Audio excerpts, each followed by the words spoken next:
gratification? Yeah, something like that. Like, why? But he wasn't referring to. Yes, he that. was. No, you know he actually was. No, He's we a were talking sicko. about something else. He's a dirty old man like me. That's my go-to. That's exactly where I go to when I think of that stuff. Yeah, well. Self-satisfying. Yeah, you say that like it's a bad thing. No, it's a good thing. I was a ladies' man. I couldn't help it. Is this still part of a message? Sorry, Rowan. Oh, Rowan, yeah, sorry. Sorry about this, Rowan. We're really sorry. Say hi to Bob. Does Bob do radio like this? Is Bob's radio show is as good as this, really? As far as talent or hackiness or just production? How about engineering? There has to be some way we're better than Bob. Give us something. I like Bob's show. Bob has a show on WFAN, sorry. WNBC. No, WFAN, Sunday morning, 6 o'clock in the morning. He talks about cannabis sometimes. And that was a Howard Stern impression. I recognized it. WNBC. But yeah, Bob Salter's got a good show. We listen to his show, and then you can listen to our show. Right, William? Right. We have 10 seconds. What do you got to say for 10 seconds? 9, 8, 7, 6, 5, 4, What do you want me to say? 3, Other 2, than the fact 1. that- Cut. Boop. You have reached the maximum. If you're satisfied with the message, press 1. To listen to You had your message, chance. You To lost. re-record, press 3. To continue. It's like you've done this before. Well. Yeah, let's see Bob do that. Yeah, Bob, can you do that? He does have a good show. And we have one more show left. Oh, my God. Next week. It's a little sad, but on the other hand, there's something about that first Thanksgiving after, first Thursday after Thanksgiving, where I wake up on Thursday and have absolutely nothing to do. No, we have something to do on December 1st, Jim. Oh, we do, right. December 1st. That's right. That's right. I'm putting a bag over your head. Uh-huh. Remember that, right? Yeah, well, not a plastic one, man. It won't be tight He either. was okay when we left, man. I just didn't want him to know where we were going. She's going home to smoke some weed. Yes. Are you a patient? Are you a medical cannabis patient? No. Social user? Okay. I'm 57. Here, grab a mic. I got to ask you a question. Here, grab it. I got to talk to you. What's your name? I'm 57, sir. Really? We look great. You don't look Thank 57. you. That's what weed does to me. Yeah, you know what? Wow. I'm 48. My name is Donna Aguayo. Hi, Donna. I'm I lefty. work for the state. You do? Maybe that's why I smoke weed. Love you guys. So wait a minute. Do you go to Ed Fortune's joint down at the Weed Man's joint? I got my music playing on here. Oh, that's all right. What are you listening to? The one, There he is. Hi, Jeremy. Glad to see you back. I mean, I can play it loud here. No, it's okay. It's okay. It's okay. That's all right. I want to talk to you. So what are you doing here in Trenton? You work here for the state? Yes, I do. For Okay. over 30 years, sir. Wow. I started while I was 26. Wow. Okay.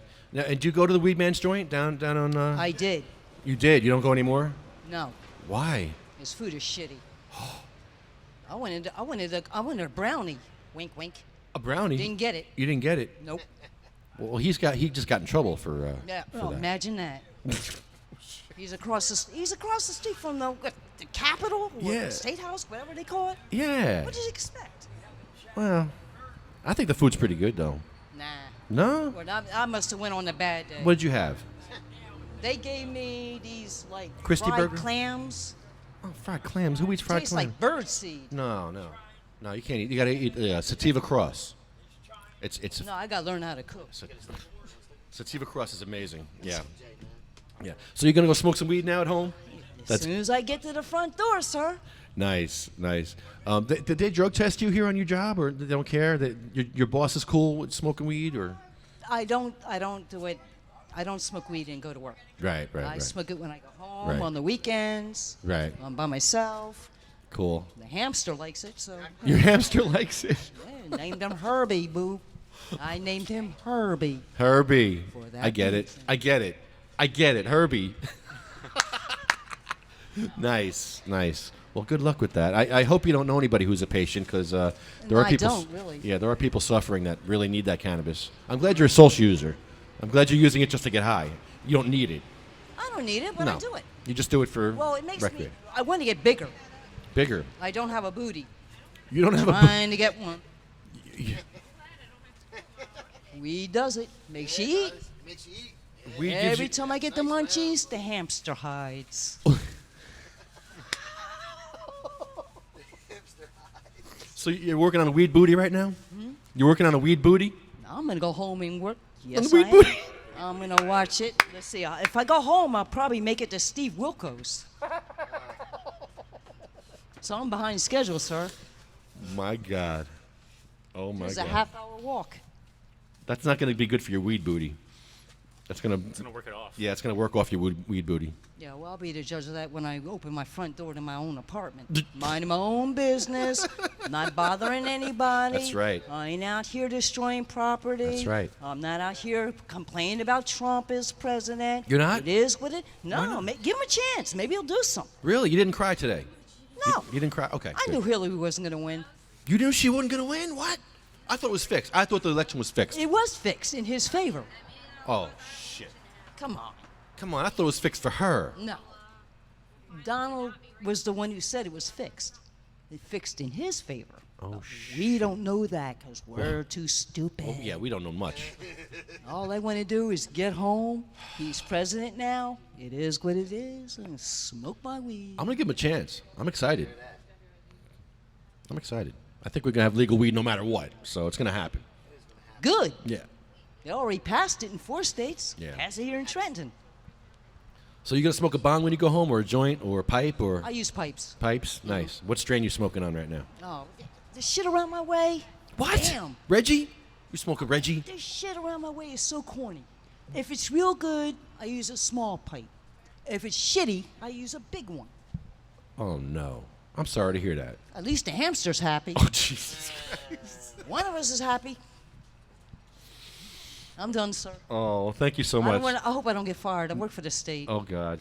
Oh. I hope you don't get fired either. We'll give you a job. We'll hire you. And you could smoke weed all day I'll at get our fired, job. I swear to God. You- I ain't got you shit. You could smoke weed all day here with us. I don't smoke it all day. Just smoke it when I get home. Mind my own business. Yeah. I ain't bothering nobody. Right. That's how it should be. You shouldn't be afraid. You shouldn't have to look over your shoulder. I don't do it at work. I don't do it on my lunch Good. break. Good. I do it on weekends. If I have to go somewhere, okay, put it to the side. I'll see you later. That's how I am. Sooner than later. Well, Donna? I represent the Thank you. 57 plus. Yo! What up? What up? Thank you so much. Thank you. Have a good day. God bless you. Thank you. Wow. Okay. Let's see. 2 margaritas? When you weigh less than a 14-year-old, it's to your advantage. It goes quick. Save money. Nice meeting you. Don't worry too much about the booty. I think you'll be all right. I think I think you'll be okay. It's working. It's working. I'm still wearing kids' clothes. Have a good day. Thank you. Jeremy, this is what we go through. Usually, the people that walk up. Good stuff. Jeremy is here doing a documentary. Jeremy, usually the people walking up are sad. They're in walkers, wheelchairs. They're all effed up, and they are suffering, and they're poor, so they can't even afford to get cannabis. Right. They can't even get access. They even. can't afford food. I mean, the stories that people come up here with, it's like, it's sad. It's Right. sad. That's actually a happier story. It's a good story. Yeah, she's going home to use social cannabis. Right. As opposed to somebody in a wheelchair who's going to go home and not use their medical cannabis because they can't afford to not use their medical cannabis. And she found a way to use it for her own personal benefit. Yeah. It can help her. It's not just relaxing anymore. She's Yeah. like, oh, it can help me with this. Yeah, with her booty. Yeah.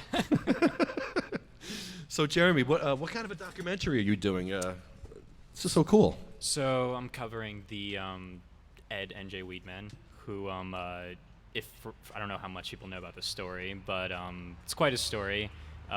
With his religious right to his fighting for the religious right to smoke weed, and has completely escalated into a total harassment case. Yes. And Yeah, I don't we think know. there's anything like that going on in America, specifically in the in the weed part of it. Yes. And I think it's important to cover. Yeah, it's crazy. It's great. If he was white, this wouldn't be happening to him. Oh, yeah. Absolutely. He's a black man in Trenton. They're afraid of him because he's a smart black man in Trenton. They don't want. Before he got there, there was crack and heroin on that street corner. Despair. People sleeping on the street. People living in that building over there.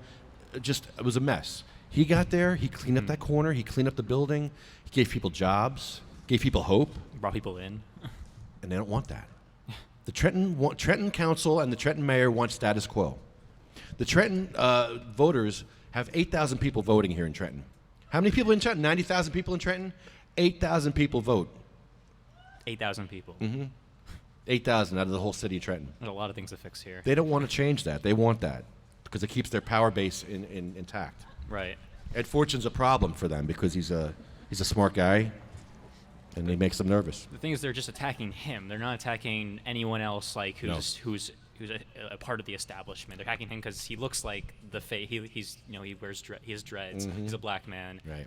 His case sounds like a joke, but it's not. Well, it's funny. The owner of the establishment is a nurse with a special needs child. Debbie. So they're not going to go after her because they're going to look like dicks going after a poor mother who's with a suffering child. But Ed Fortune, they're going to hammer him now. Right. It's like because it doesn't look good, if they go after a mother with a suffering kid. Right. But what if they put in the light that like Ed is a cancer patient and that's his medical needs. Yeah. But people aren't looking at Exactly. that. Nope. Yeah. No. And he does have his card in California. In Jersey? No, in California. In California. Yes, and he should be covered here in Jersey for that. Hi, Joanne. Are you going to sit down with us finally? I finally get to have you sit down too.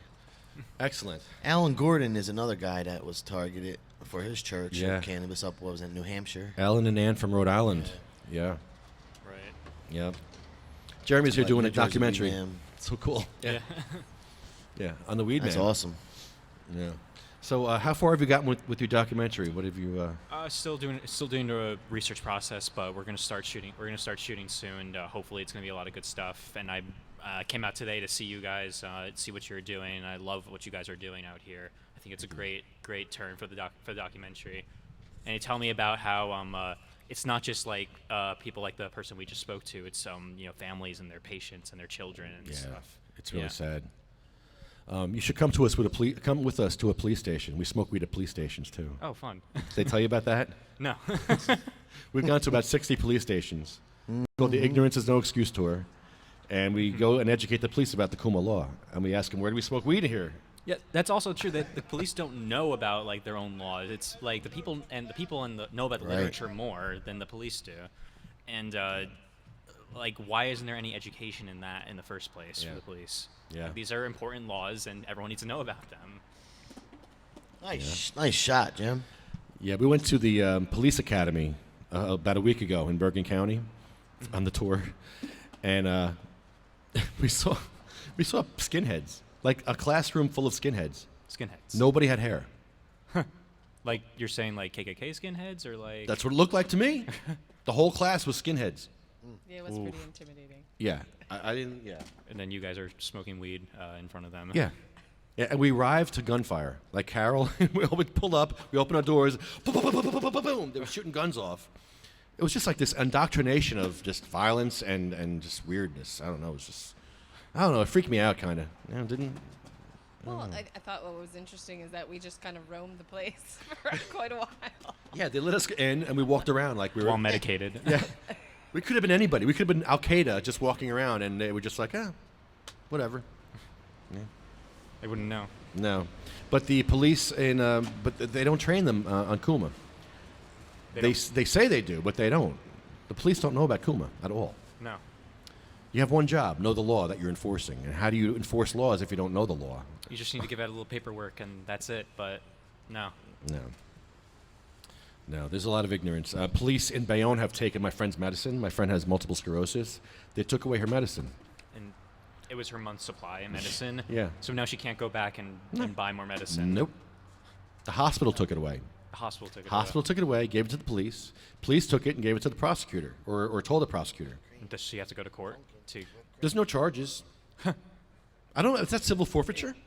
Just keeping her medicine? Is that civil forfeiture? Jim, Is that civil forfeiture? Sounds like theft. It's just theft. Taking Michelle's medicine. It's like, what the hell? How do they get away with that? And just holding it for an indefinite period of time, really? I had to give her my medicine, which I'm not allowed to do. I broke the law, but I gave her my medicine because I'm not going to let somebody suffer with no medicine when I have medicine. Right. Stupid. Can't just I hear that. You can't be ignorant of someone dying or in pain. No. Nah, man. She's suffering. She's not getting any better. You know. It's stupid. And she's scared. She doesn't need hoops to jump through in life. Michelle was a follower of Jim and Cheryl. Michelle. Michelle saw what Cheryl went through. Do you know Cheryl Miller's story? She's the she's a refugee in Colorado. Right? No, that's Sarah. Oh, that's Vivian. Jim's wife, Jim Miller's wife, was Cheryl Miller, and she had an MS disease for many years. And she, back in the '90s, Jim used to push her around in a bed, in the Statehouse, through all around New Jersey, in a gurney because she couldn't move her body. Mm-hmm. All she could move was her head. And she used cannabis tincture and cannabis to loosen her muscles up so Jim could exercise her. When he would give her the tincture, she could move her muscles. So for years, she went through that. And she suffered and she wound up dying. And Michelle sees what happens to people who have MS, and she's scared shitless, and I don't blame her. Yeah. I mean, and to make her life more difficult and to make to kick someone while they're down, it's just incomprehensible to me. You know, Lefty, you know what's even harder? It's parents with children who need it, and they're worried about CPS, and they can't. They're afraid of, like, can I get the medicine? Is, like, my child dying? Or, like, I have to even move to Colorado? It's like, it's crazy. I think it's crazy. They use that against you. They'll use your kids against you now. Right. Which is scary. Which is a backwards system. Yeah. Did they do that to you when you got busted with weed? Yes, they did. Okay, you got busted growing weed. Whoops, sorry. And they used your kids against you? How?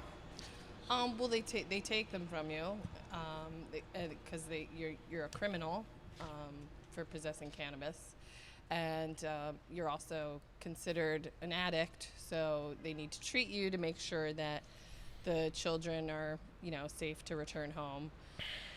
I'm sure years ago it was worse. For us, this was 2012, so we got them back in like an unprecedented, what they told us was an unprecedented amount of time, which was 3 months. And they told us we were like a normal family and that they were better off with us than, in the system. So they even, they even know that it's harsh for what it is, but that's the way the laws are. So yeah, everybody's just doing their jobs, supposedly. The drug war has ruined her life. It took her husband and made her go through made him go through the drug court for how many years? 4 years of drug court, or? With drug court's a 5-year program. 5-year program. And if you do well, you can get out earlier. I think the minimum is like 4 years. So he was on 3 years and like 6 months. And that's my issue right now is drug court. What it does to people, strictly for cannabis is outrageous. Please. A 4-year sentence. I mean, you'd do less time in prison. You'd be in prison, but you'd be done within maybe 2 years. Right. But 4 years outside, you're expected to perform perfectly every day. You have to call in every day. You have to go to multiple levels and multiple types of treatment, to which most people, the way that it is, most people don't even need it. It's not even a question of whether they're an addict because they're growing a plant. Yeah, It's. What do you treat cannabis with? You can't Pizza. treat. Well, you can't treat somebody for growing a plant. That's not an addiction. It's that's not a thing to treat. Yeah.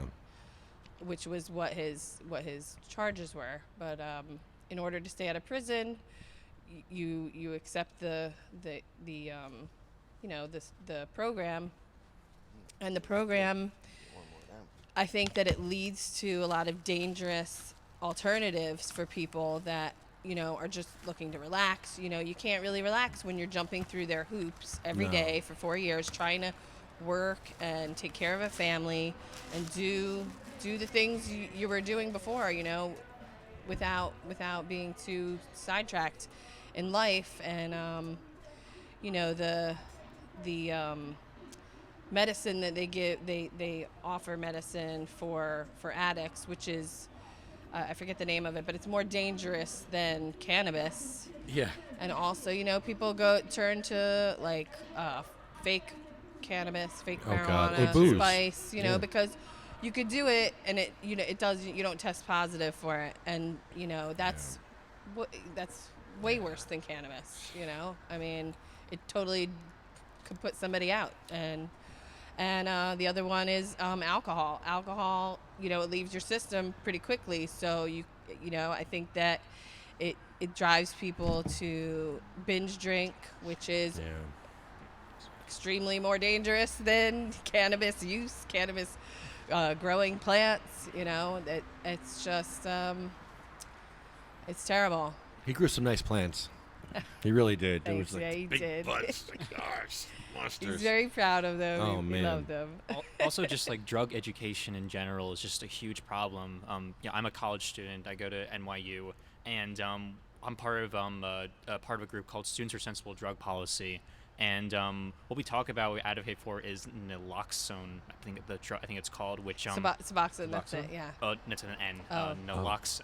I have the Yeah. generic name. Okay. Where if someone's having an opiate overdose and you shoot them up like an EpiPen, they will stop like seizing, and then they'll prolong their life. We had to basically advocate that that every like public safety officer should carry around on it, because there isn't enough education on it. They don't think it can happen in a university. To the point where they teach that if you're not doing any hard drugs or whatever, but you're around people doing hard drugs and you're watching them that they don't let's say die or injure themselves, you will also get in trouble for being there for them. And it's a giant mess, the education system about drugs, and that's what we're trying to do at Student Sensible Drug Policy. Shout out, by the way. Nice.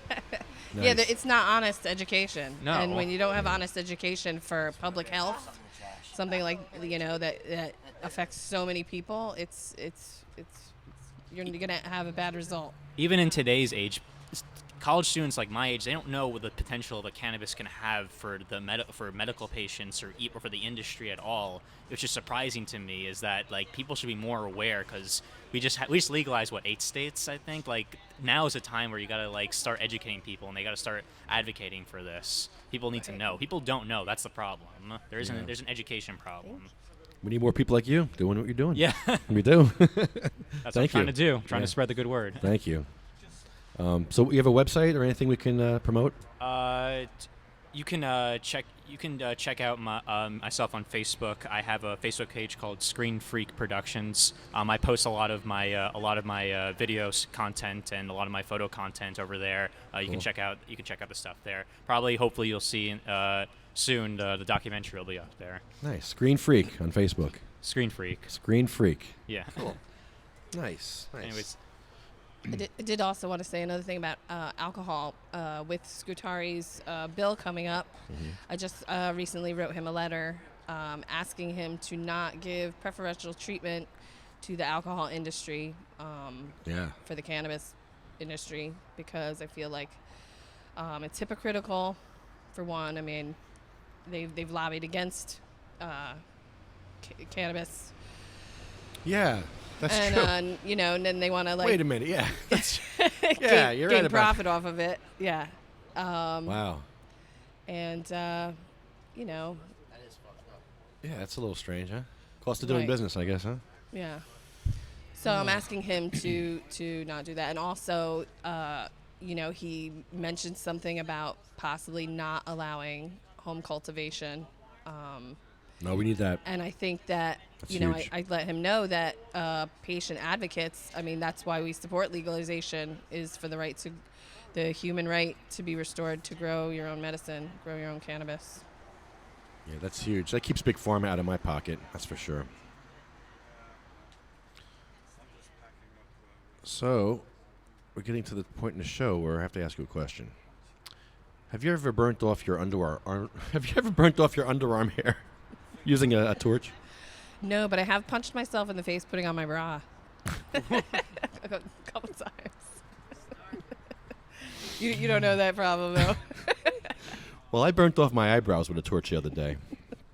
And I'll never do that again. Because I use a magical butter machine now.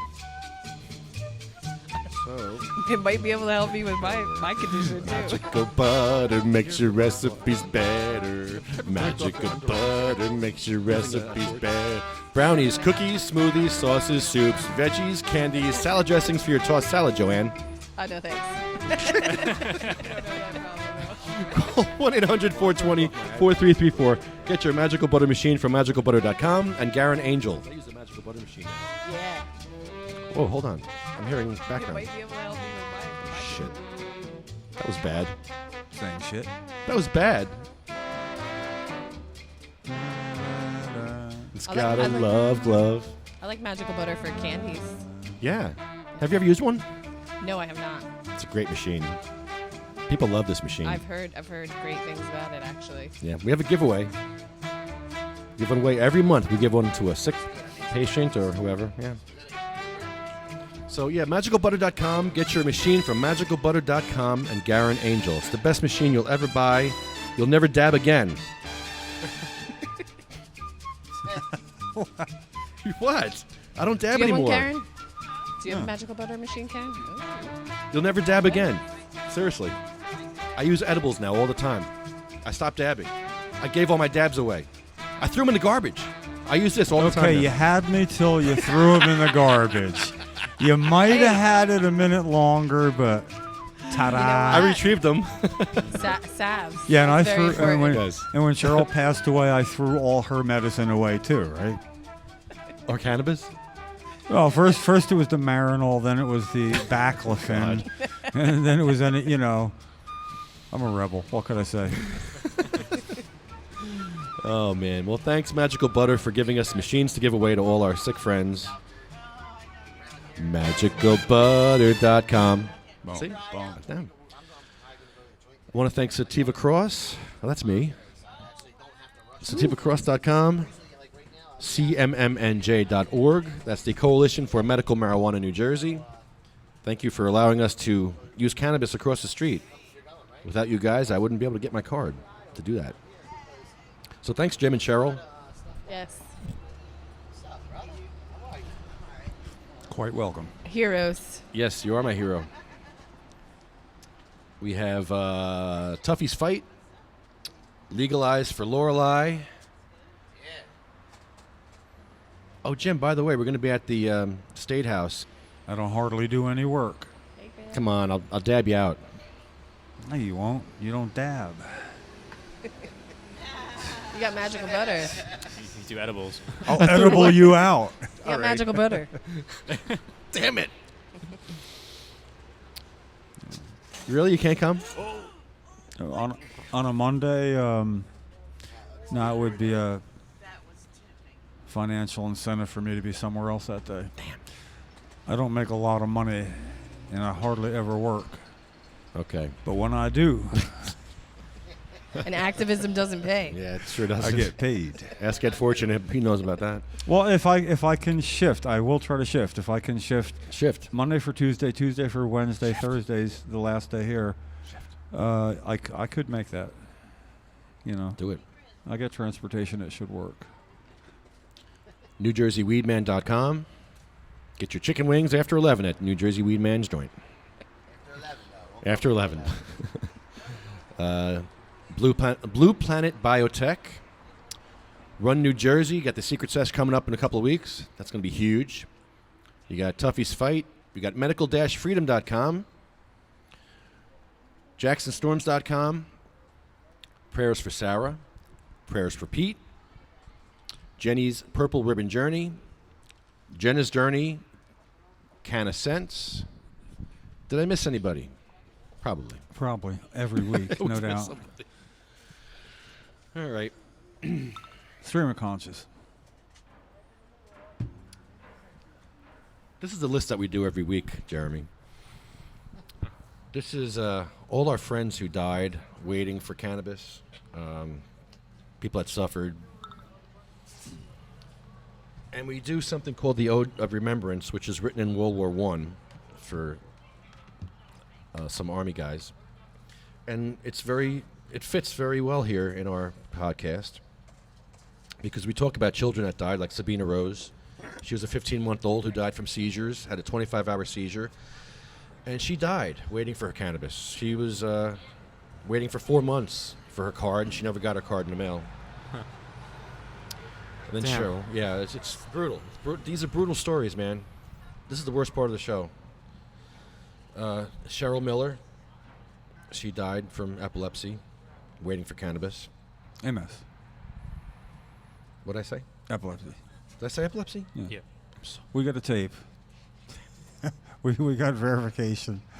It's okay. Nah, you know what? And I got to say, we go through the same thing every week. I mean, you and I each individually go through a very similar reaction every week. So if you're ever going to say epilepsy instead of MS, it'll be while you're thinking about this. Because, yeah, but, you know, there's something to be said by touching that, what you might keep blinders onto all week, and then on Thursday you remove the blinders. And remember. And the Ode of Remembrance is very fitting. And there's many more to come, and that we will mention right now. And the list grows longer. And by the time we come back after next week, it'll be undoubtedly longer yet. Especially when you lose 10% of the patients who are in the program die during a year. 10%. It's a tough number. Gone each year. And then new ones take their place and others die off, and it's rapid. So the list will undoubtedly grow longer, but now there's many more left. And you can tell us who they are. Diane Ripatella from ALS. Little Gracie from Pennsylvania. Little Cindy May. Marie from cancer. Little Jack from Colorado from seizures. Joan Ford, who literally wrote the book on epilepsy, The Falling Sickness. Our friend Honeybee lost her son, Michael Dillon. She was on our show before. She just visited New Jersey. Randy Robertson from Pennsylvania. Chad had brain cancer. Jeremy is Joanne's husband, who died in a motorcycle accident 6 months before he was about to smoke a joint and off probation. Colette, who died from MS. Matt is one of Jesse's patients. Jessie was taking care of 4 patients with the magical butter machine. Now she's taking care of 3. And Roger Barber, who I did not get my call today from the senator about Roger Barber. So we're going to have to do that next week again, because we made a promise to Laura, and we're going to fulfill that promise.